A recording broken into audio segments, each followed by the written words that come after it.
দুধপাত্রির যে জায়গাটা দেখো, এখন প্রায় 3:30 বাজছে, পর্যটন ফাঁকা হয়ে গেছে।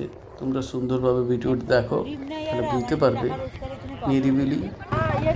এই সময় সব যে গাড়ি ঘোড়া সবই কিন্তু রেট খুব কম হয়।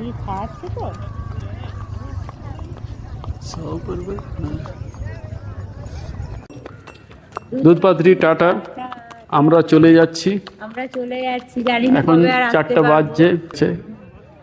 সকালে যারা এসেছিল চলে গেছে, কিন্তু জায়গাটা দেখো কি দারুণ।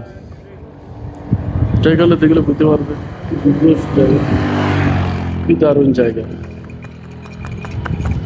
এই যে দেখতে পাচ্ছ তোমরা, যে চূড়াটায় রোদ পড়ার জন্য কি সুন্দর দেখাচ্ছে।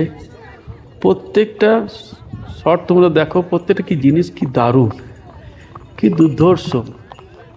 ছবিগুলো তোমরা দেখতে পাচ্ছ, বরফের শিখাগুলো কি দারুণ, প্রত্যেকটা খুব দারুণ। তোমাদের ভিডিওটা দিচ্ছি, দেখো তোমরা, অপূর্ব দারুণ দৃশ্য, মন ভরে যাবে। দেখতেই পাচ্ছ কি দারুণ দৃশ্য।